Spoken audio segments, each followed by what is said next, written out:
The concept of a superhuman has captured our imagination since the dawn of time, from ancient heroes like Hercules to modern comic book heroes. But what if the quest to create superhuman abilities isn't just fiction? Throughout history, there have been governments who've set out to enhance human capabilities through shady, unethical experiments. These are the secret government projects to create superhumans that went horribly wrong.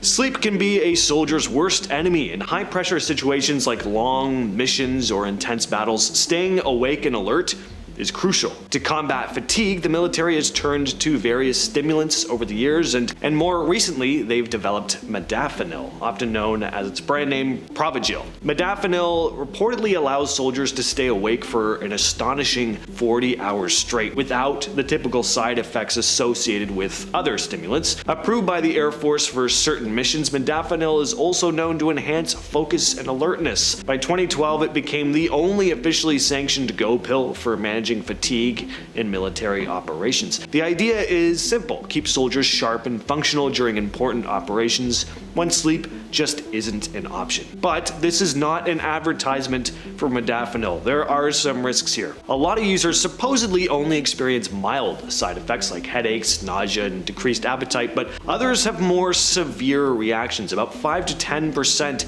have reported anxiety, dizziness, and insomnia, which I guess that is kind of the whole point in a way. Like, I took a pill to keep me awake for 40 hours, now I can't sleep. There's also a chance it could cause serious skin rashes and severe allergic reactions though, leading to warnings from the FDA. They've also warned about life-threatening conditions like Stevens-Johnson syndrome and toxic epidermal necrosis, which sounds scary, whatever that is. Plus, being awake for 40 hours straight just isn't good for the human body, like no matter how you slice it. The Stargate Project, one of the strangest US Army units in history. This government program set out to see if they could accomplish what they referred to as remote viewing, a fancy term for the ability to psychically see stuff and gather information from a distance. The idea caught on during the Cold War. The US was concerned because the Soviets were spending lots of money on this type of research. The project began in 1977 and was overseen by Lieutenant Frederick Atwater, who had a knack for finding psychic talent. The project included a small team working out of what they often described as an old leaky wooden barracks. The project wasn't even remotely a success. It turned out attempting to train people to gather intelligence by tapping into their supposed psychic abilities just didn't really work out, and by 1995 the CIA concluded that most of the information that they gathered was vague, kind of irrelevant, or just incorrect. So the program was finally terminated.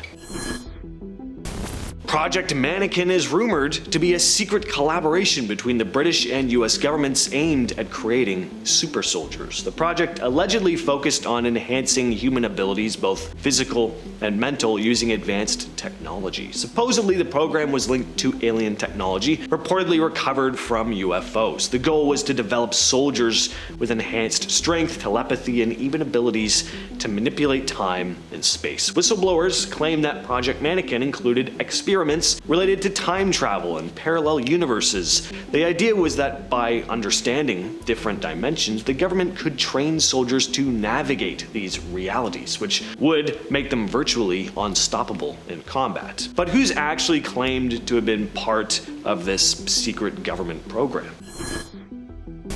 Well, one was a British man named Max Spiers, born in 1976 in Canterbury. He developed a fascination with the paranormal from a very young age and became deeply involved in the conspiracy community. Spiers frequently spoke at conferences, and it was at these conferences that he began talking about having been part of a series of covert military experiments, particularly one he called Project Mannequin, which he said involved mind control and genetic manipulation to create super soldiers. In July of 2016, Spiers was found dead in Warsaw, Poland, at the age of 39. He'd traveled there to speak at a conference and was staying with a friend when he suddenly fell ill. Authorities claimed he died from an overdose of Xanax, but many, including members of his own family, believe foul play was involved. See, just days before his death, Spiers reported feeling under attack, describing intense physical sensations that he believed were due to what he called astral attacks, aimed at preventing him from speaking out. Spiers also texted his mother saying, "Your boy's in trouble. If anything happens to me, investigate." And that's about as blunt as he could possibly be. It's no wonder his mother was and still is highly skeptical about the accidental overdose explanation. She thinks he was silenced for what he knew. On top of the ominous text, Spiers' laptop and phone were returned to his family after his death, but all the data had been wiped clean. His mother, Vanessa, suspected this was to hide information that could expose the government's activities, and when his family requested to see his body 6 days after his death, they were told the decomposition was so advanced that it wasn't advisable. But Vanessa and her daughter did see the body, and they spotted something on Max's forehead, an unexplained burn mark that hadn't been mentioned in any official reports. Till this day, the Max Spiers case is fishy. Was he really part of a secret government program to create super soldiers? Well, that's hard to believe, but it does seem like something shady may have happened. Max Spiers isn't the only person to have made odd claims like this, though. Russ Kellet, a 60-year-old man from North Yorkshire, claimed he'd been turned into a super soldier after being abducted by aliens. A couple years back, he stated that he'd fought in an intergalactic war against 15-foot-tall invaders, saying he'd been abducted at least 60 times, with the first incident occurring when he was just a young man. He described the experience saying, "I went through a tunnel that I'd never seen before, and the next thing I knew, I was in what looked like a dentist's surgery, with 15-foot-tall alien men that looked very much like Dracula without the sharp teeth surrounding me." According to Kellet, during these abductions, he underwent procedures that transformed him into one of their soldiers. He recalled having some sort of tube pushed down his throat, claiming that the liquid injected into him altered his abilities.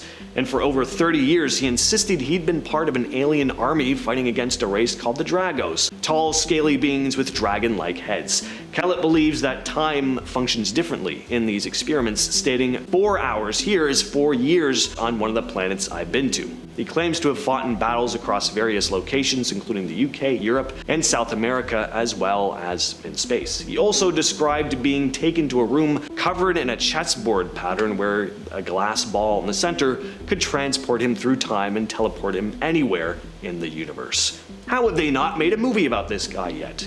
It's an incredible story.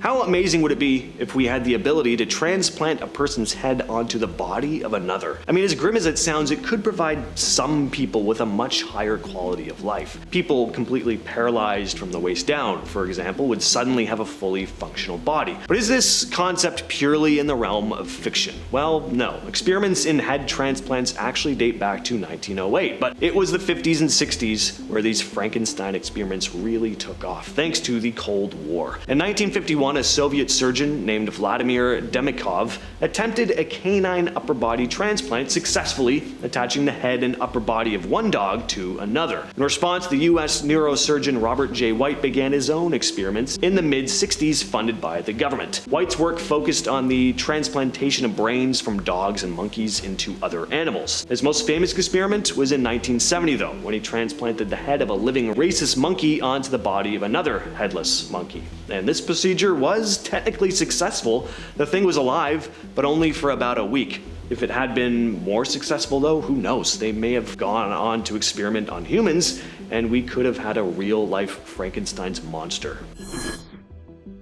Project Whitecoat was a controversial US Army program that lasted from 1954 to 1973, involving over 2,300 soldiers who volunteered to be infected with dangerous bacteria. The goal was to study the effects of biological agents, including tularemia, the Black Plague, and Q fever, in order to prepare for possible biowarfare scenarios. A lot of the volunteers were medics or conscious objectors training at Fort Sam Houston, Texas. Some chose to participate to avoid being sent to combat in Vietnam.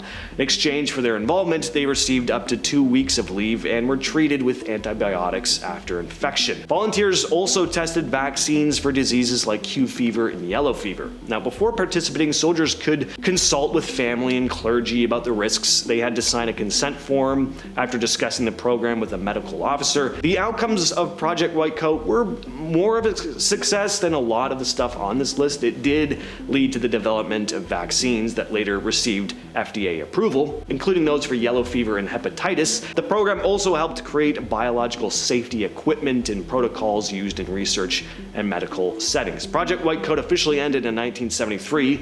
There were no deaths during the experiments, but we don't know what kind of long-term effects these men suffered. A 2005 assessment found no conclusive evidence linking the experiments to negative health, but some volunteers reported issues like asthma later on. What if the government were able to create the perfect emotionless killing machine through the use of hypnosis? It would be pretty terrifying, wouldn't it? As much as this sounds like the plot of a comic book, they really did try. Project Artichoke was carried out by the CIA in 1951 with the goal of developing methods of interrogation and mind control. Mainly, could people be manipulated into carrying out tasks against their will, including killing? The project focused on various techniques, including hypnosis, forced addiction to illicit substances that cannot be named. The CIA was heading the program, but it also involved collaboration with other military intelligence, like the Army, Navy Air Force, and FBI. Some subjects would come out with serious memory loss, only having very foggy memories of their time in the program. The test subjects were mostly who the CIA deemed to be weaker members of society, defectors, prisoners of war. In the end, they concluded that hypnosis just wasn't a reliable method to accomplish their goals, and the program was shut down, eventually forming into the infamous MK-Ultra in 1953. Is the United States government in contact with extraterrestrial beings? There are loads of conspiracies saying they are. One of the ideas being that these alien beings are providing them with valuable knowledge of their advanced technology. But there's another element to this conspiracy connected to abductions. That being that the government has been allowing aliens to abduct humans and do experiments on them in exchange for their advanced knowledge. And what are these aliens supposedly doing? Well, some people think they're creating human-alien hybrids. Young Hai Chi, an instructor at the University of Oxford, believes that alien abductions are not only real, but that their purpose is to create human-alien hybrids. Chi has cited the increasing number of reported abductions over the years. The first-generation hybrids still have physical features distinctive to aliens, but from the second generation, they have almost indistinguishable bodily features from those of humans, although they may still carry at least 1/4 of alien genes. He based a lot of his views on aliens from retired Temple University historian David Jacobs, who's written several books on UFOs and runs the International Center for Abduction Research. Finally, rumors about a secret government project known as Montauk have been around since the early 80s. The story goes that the US government was running secret experiments at the Montauk Air Force Station in New York, the goal of developing psychological warfare techniques and even dabbling in time travel. Authors Preston Nichols and Al Bialik wrote a series of books about it, claiming that they had repressed memories of being part of these experiments. They talked about things like mind control, teleportation, and even contact with extraterrestrial life. According to them, the military was trying to turn ordinary people into superhumans, pushing the limits of what the human mind could do. Nichols has a background in parapsychology and engineering, which gives him a sort of credibility. Most people hear about these claims and think that it all just sounds pretty ridiculous though, but with all the insanely unethical or just downright bizarre experiments the US government has been 100% verified to have carried out, is the Montauk Project really all that far-fetched? With all that said, I've been your host James, and I'll catch you, yes you specifically, in the next video.